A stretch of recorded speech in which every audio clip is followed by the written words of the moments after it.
Greetings, Ohio Valley. This is Dan Lima with OSU Extension from Belmont County. And this is Karen Cox from WVU Extension in Ohio County.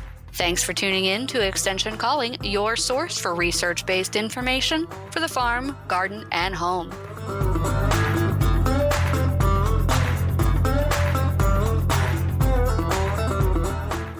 Now, with last year's heavy rains, odds are good that you're looking at some pastures that need a little help. Frost seeding is one method for repairing those pastures. And remember, if you have gaps in your field that are greater than 6 inches in diameter, they're a good candidate for frost seeding. Dan did a great show back in 2018 on frost seeding for legumes and grasses that never made it into the podcast. So we're going to replay that again for you today, and you'll learn about grazing adjustments and optimal seeding rates so that you can get the most successful establishment. We hope that you'll enjoy the show. As always, we welcome your feedback. Please reach out to your local extension office for more information or find us online. Please share your thoughts and ideas at https://bit.ly/extension calling evaluation. That's https://bit.ly/extension calling evaluation. Or rank us on your podcast app. If you'd like a written transcript of the show, please email me at Karen, Karen, .cox, COX, mail.wvu.edu or call 304-234-3673. Thanks again for listening. The success of frost seeding has to do with that seed to soil contact. So if there's snow on the ground, stay away from it, because what's going to happen is just like anything that is on top of water as it's moving, those seeds will wash right off the field and into the creek, and you will not be successful.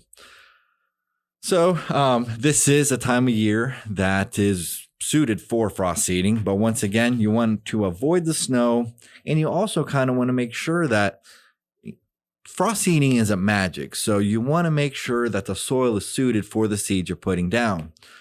Things like soil pH. A lot of people like to do clovers and more legume type plants when they frost seed.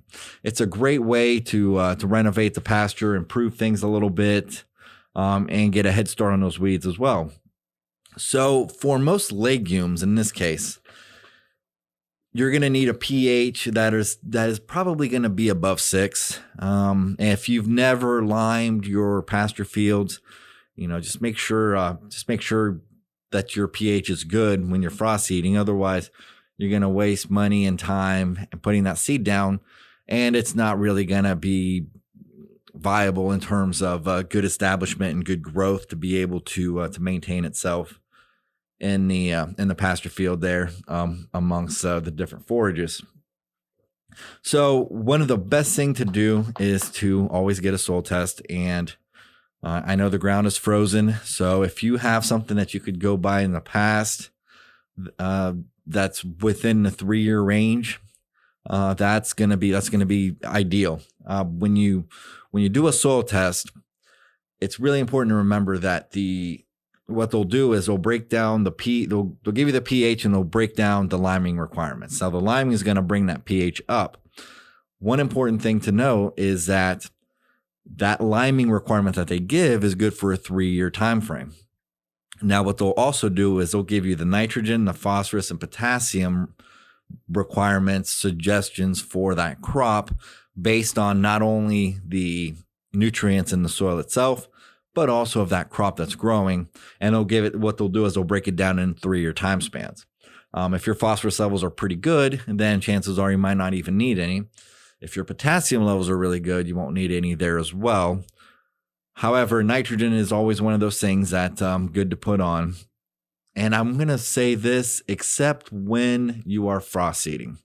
So because I want to talk about frost seeding, I want to make sure that people understand that in terms of the grasses versus the legumes, even the more mature grasses versus newly seeded grasses, they are not going to be as competitive for nitrogen as established grasses. So if you are interseeding, so if you're broadcasting that seed, let's say you got some good open areas in your pasture field and you want to establish some red clover in there. Red clover is a nice hardy clover, and you broadcast that seed all over the field. Let's say you got it all. You got the seed to soil contact. You also need periods of freeze and thawing. So, we'll have plenty of that. Right now we're above freezing. So it's, it might be a little muddy. But when you have some nice dry conditions with some open areas in the field, and you can always get that by doing a little hard grazing is what I'm going to call it. So, if you put a good livestock stocking rate in there in a small area, and just let them open up the field a little bit before you move them out of there. That's a good way to kind of get some open areas and be able to frost seed in there. So it's just there are strategies for doing certain things.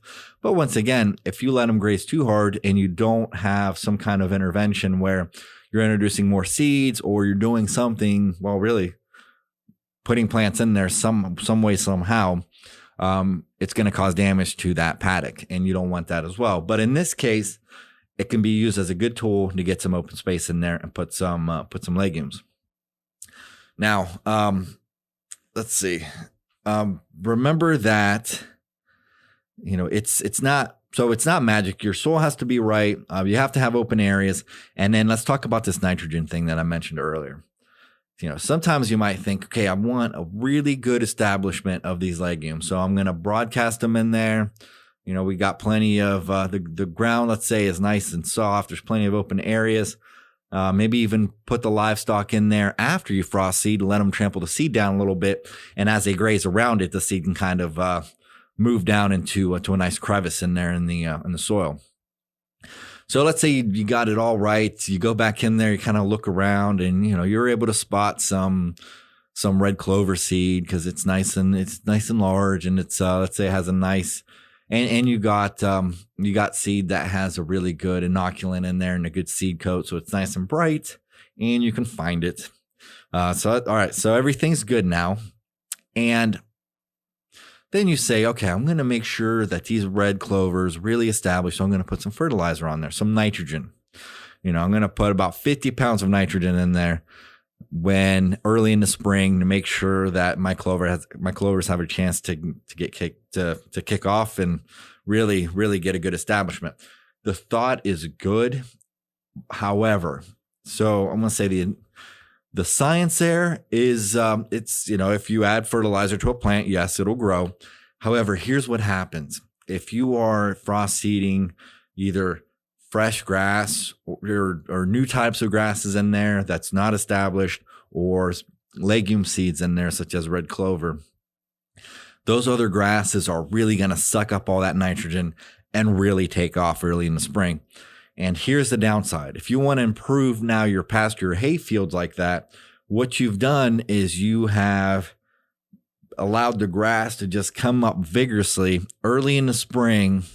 And if you have a lot of orchard grass in there, what's going to happen is it's going to grow fast. It's going to choke out and shade all the newly established seeds in there, and it's going to go to seed head very quickly.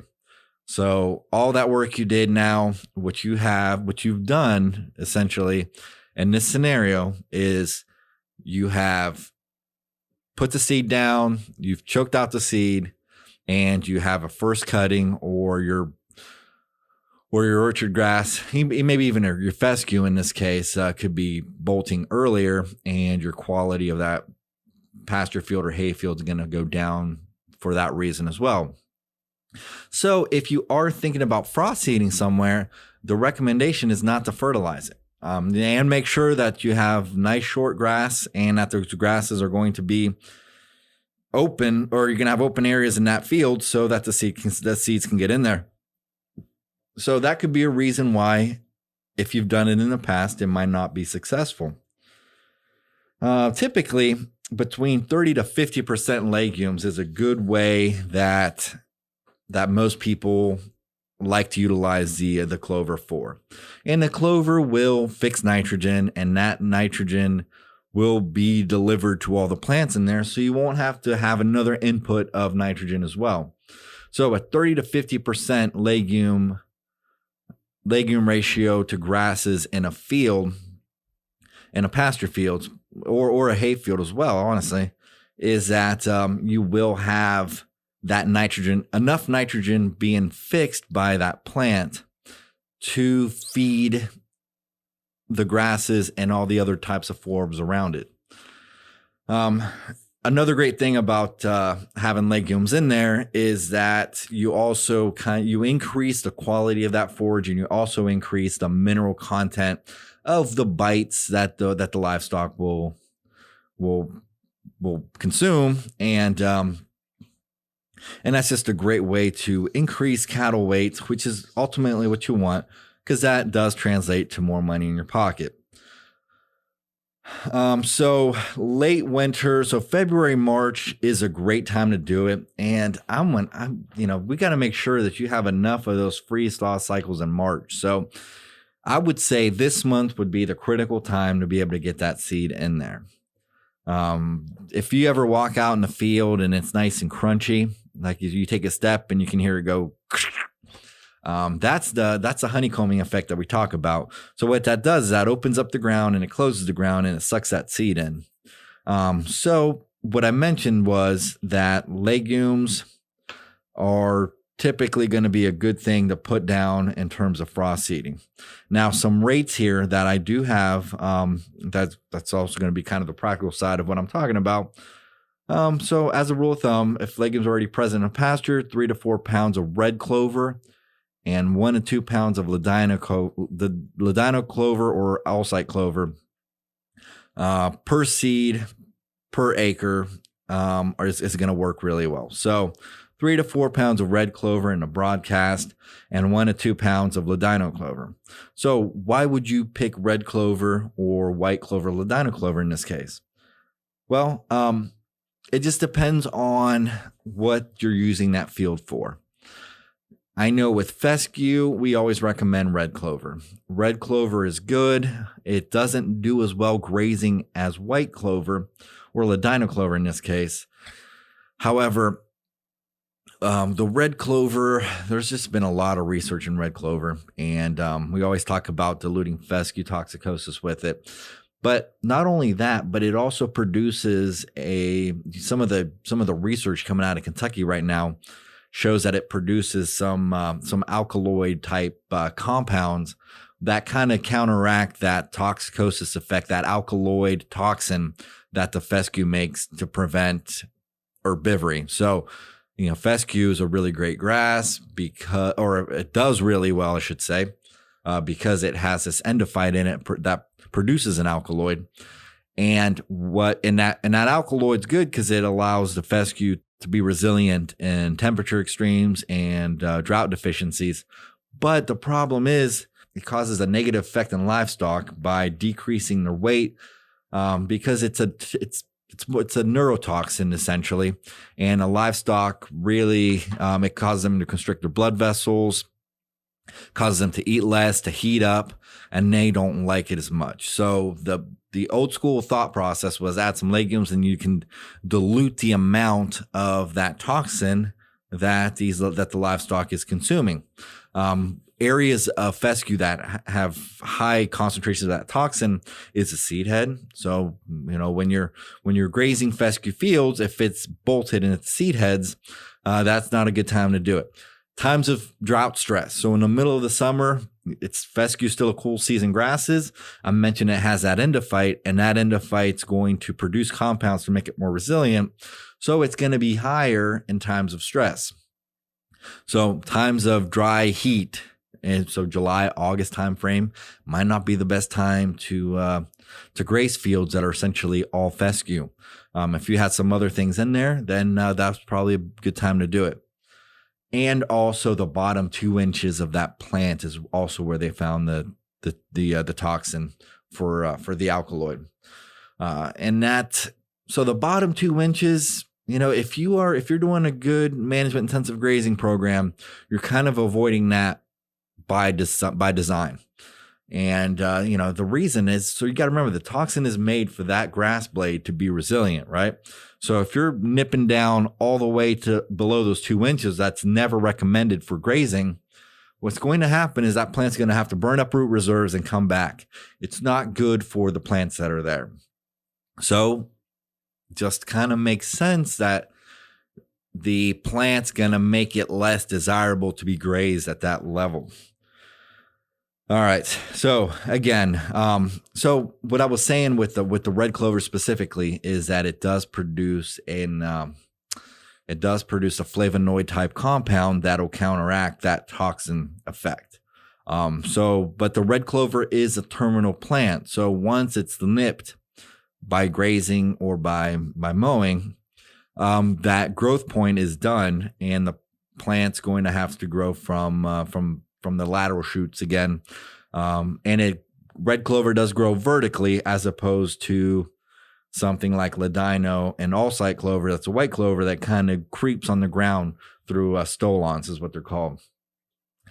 So it's a little bit more resilient. But in terms of a good legume for fescue, red clover just kind of seems to work really well. Now, bird's foot trefoil is another option that you have to seed at 2 to 3 pounds to the acre. And bird's foot trefoil it's a nice legume. It's high in tannins, however. So in terms of quality, I would say it's not as high in quality as a ladino and a red clover, but it does prevent that bloating effect that could happen if the ratio if you have a 50% greater legume content, and especially if we're talking about alfalfa or clovers, if it's 50% higher than the grasses, the chances for bloat early in the spring are going to be higher. But the beauty of bird's foot trefoil is that because it has those tannins in it, it's not as rich and it doesn't cause the bloating effect as much. So when you're letting the livestock out early in the spring, just remember those plants that you frost seeded, if they have germinated, kind of keep the livestock away from those guys. So you want to give them a chance to establish, okay? And you could maybe graze them that fall. So allowing them to establish, allowing them to grow, getting a good root system, and then possibly that fall. So the next grazing cycle per se, in terms of perennial cool season grass growth cycles, that fall should be enough adequate time for those plants to have established and hopefully give you a good stand from a legume seeding standpoint. Now, something else to keep in mind is that livestock will typically prefer legumes, and if you give them enough area in a paddock or open field, let's say, the livestock will kind of look for the clovers and alfalfa and the legumes preferably, and they will typically graze it about 70% more than the grasses themselves. So if you do have a field, let's say that's right there, it's really rich in clover and it's 50% and it's early in the spring, and you let your livestock go on it, they will, if you give them too much area, let's say, and they can fill up on those clovers, you could also have a bloat issue, even though you're maintaining that ratio. So just be careful with that. What you want to do is limit the amount of, selection is the word I'm looking for, that livestock have to freely graze. So even though you might be maintaining that ratio, we're talking about consumption ratio all as well when we talk about these ratios. So the ideal way to graze is to have the consumption ratio be the same as the field ratio by giving the livestock just enough that they need to eat. And as you move in terms of management sense of grazing, as you're going to move that fence back, they're going to be grazing the ratio that's there, and it's going to be a nice uniform graze, hopefully above that 2-inch mark. where you can give that field then a resting period to kind of recuperate, and then hopefully be able to graze it back, in a field anywhere from, we'll say 15 days to 45 days, depending on the season. But again, if it's newly frost seeded, then it's not good to actually graze that first thing in the spring. Now, if grasses are to be frost seeded into an existing pasture now, perennial or annual ryegrass, orchard grass, or smooth brome grass would be the ones that I would recommend. Perennials or annual ryegrass, either one. Annual ryegrass is just going to grow a little bit faster than perennial, but it won't maintain itself for another year because it's an annual. Orchard grass and perennial ryegrass could be seeded at the same rate, between 2 and 3 pounds. You want to make sure, again, that you're not adding fertilizer to those little seedlings, especially if you have other grasses there, because even though they're grasses, they're not going to take up that nitrogen as well as a more mature grass. Because remember, that nitrogen is taken up by the roots. The bigger the roots, the more uptake it's going to happen. So you can frost seed grasses, 2 to 3 pounds, perennial rye or orchard grass, or even annual rye at the 2 or 3 pound rate. If you do like smooth brome grass, that one, because it doesn't establish as well, takes about 8 to 10 pounds to the acre. When you are planting any type of these grasses, you want to do like a spinner type seeder. You don't want to really mix the legumes and the grasses together, because what's going to happen is you're not going to get uniform distribution. I would say a good idea would be, if you want to do both, you do the grasses first, and then you come back and then you run the four-wheeler again with that spinner. And what you're doing is you're kind of pushing that grass seed down a little bit further, and you're allowing that heavier legume seed to kind of fall on its own.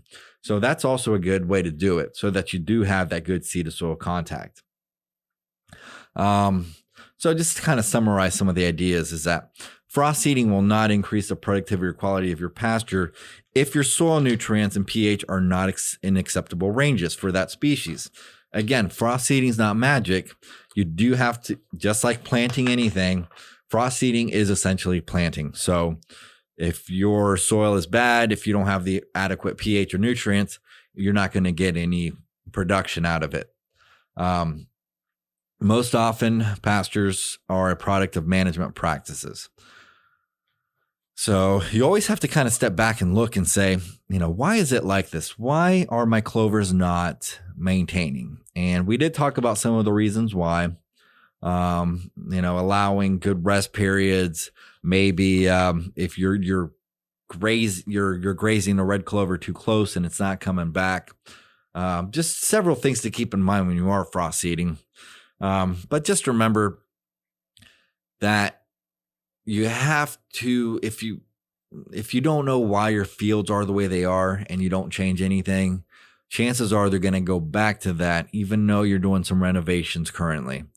It's always a good idea to make sure that when you are planting new seeds that you're going to the co-op, buying the newer, better varieties, because they're going to be a higher quality forage. And if you can, and that higher quality forage is going to translate to greater gains in your livestock. So if you are thinking about maybe making a paddock or a part of your farm a little bit richer and some other types of clovers and grasses, frost seeding is a great way to do it. Just keep in mind, it's not a magic bullet, and it does take some work up front. And, again, just avoid nitrogen application early in the spring, and make sure you have a good inoculant.